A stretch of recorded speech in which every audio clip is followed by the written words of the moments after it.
Joining me now, sadly, former Army, even though he was Green Beret, Jim Hansen, my buddy, joins me. Jim, the Capitol protesters, what conditions are they being held in? Solitary confinement as political prisoners like we live in the Soviet Union or former East Germany. That's what they're living like. It's atrocious, un-American, and anti-constitutional. Why are they being held in these? Obviously, the crimes don't warrant that, Jim. So, I mean, look, I'm not a fancy, smart DC type. That's you. I mean, you're an author. By the way, his book's really good. It's called Winning the Second Civil War Without Firing a Shot. But, okay, why? Is this legal? How is this legal? Why can't they get them out? Because once the judges accept the garbage argument that somehow they are a threat to the general populace if released, they can hold them indefinitely. Now, it's an obscene argument because essentially it's a thought crime that they're using to justify it. They're saying if these guys get out because of what they've said or written, and it's a combination of a thought crime and a future crime like Minority Report. So they're reading all the sci-fi and using it to justify their desire to build a police state in America. And we got to get these guys out of power, Jesse. I've had enough. How are we going to do that? And if we do that, let's say we win the midterms in 2022, which looks likely. Jim, how much faith am I supposed to have in this Republican Party, brother? Because I'll be honest, my faith level, it's at an all-time low at this point. I've never been a Republican. I've never joined the Republican Party, and I've never given them a dime. But I vote anti-Democrat. And all I can do, and all you can do, and all your listeners can do is vote against the Democrat and then pressure whoever that puts into office into acting like they know what a spine is and can recognize a skeleton to keep their carcass off the ground. Of course we can't trust them. They're gutless political losers. But there's enough more fighting wing people coming into power every day that we just got to keep pushing them.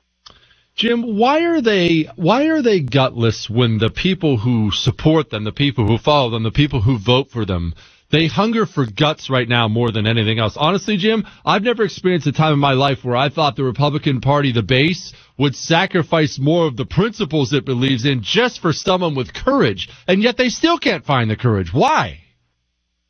The problem we've always had on the right is being in politics is not respected.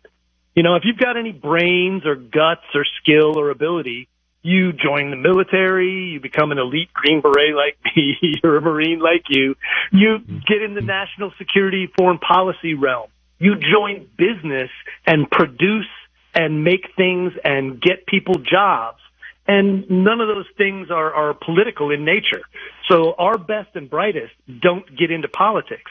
For the left, their people think that politics is a great thing because it's how they're going to put us all in shackles and, put a police state on us. So we need to get better people from our team in the game. Like good guys like Robbie Starbuck. We both know he's another guy. He's sacrificing, taking one for the team. More people have to do that. Jim, eviction moratoriums. How was it ever legal to do it in the first place? How did these things continue to happen? And how was it legal for the federal government to point at landlords and say, no evicting anybody? Are we in a post-law United States?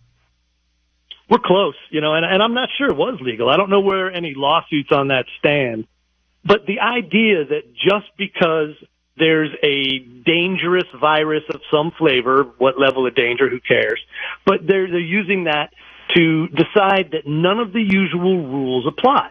So we've got a virus, therefore we can shred the Bill of Rights and the Constitution. And that's garbage, but they've been getting away with it. And I think at this point, that's another reason. They're giving us so much good ammo to fight back against them, Jesse. That's the only thing I'll take right now as a positive, is at least our enemies have ripped the masks off and said, we don't care. We're going to control you people, meaning us. And they don't care whether it's legal or constitutional to do so. And fortunately, at some level, we've got enough of Trump's judges and, a mild majority at SCOTUS to go ahead and fight back, and hopefully we'll prevail. Okay, let's set aside my thinking on it and, frankly, your thinking on where the country's heading, how the country's pulling apart. Let's say the country is not far away from starting to come back together again. And in this weird alternate reality that I don't think is true at all, how does that happen, Jim? In what way does that happen if you're one of the people out there cheerleading for a reunification of the country? I think it ends up being, to go back to old school Soviet Union Cold War days, it's détente. They hate us, we hate them, but rather than fight and destroy each other, we come to a forced, mutually assured destruction belief where they believe we can actually hurt them and we believe they can hurt us, and we both stop trying.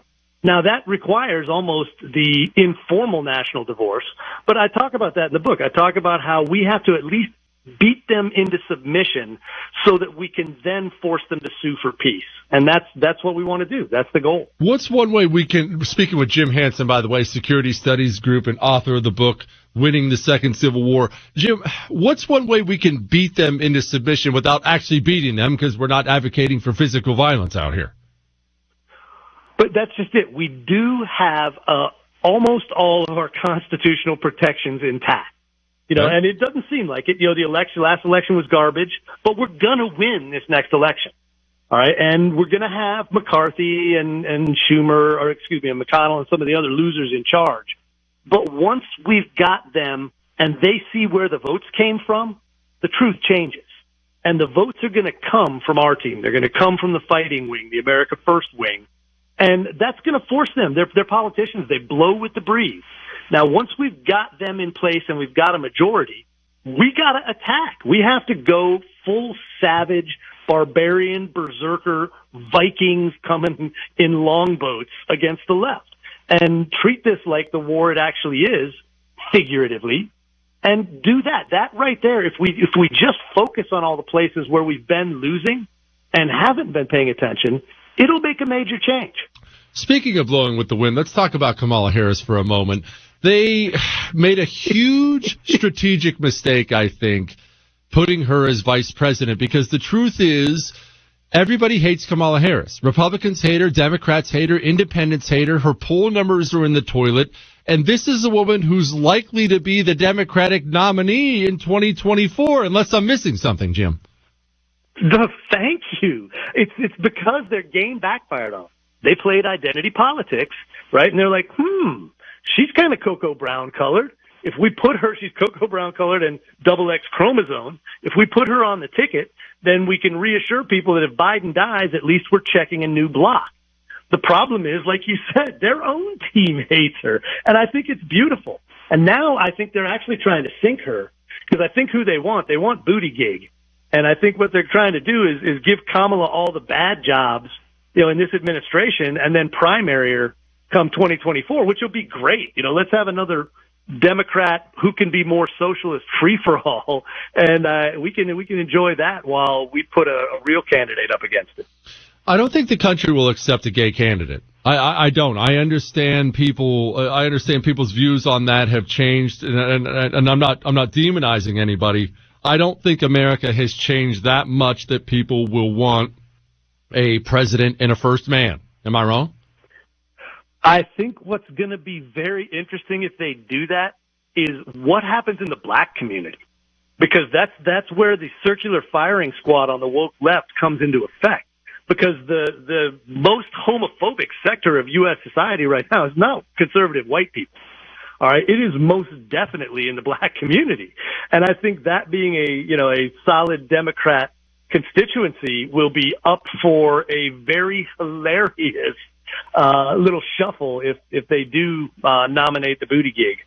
Jim Hansen, everybody, the book is Winning the Second Civil War. Go get it today, Jim. I appreciate you, my brother. Always a pleasure, Jesse.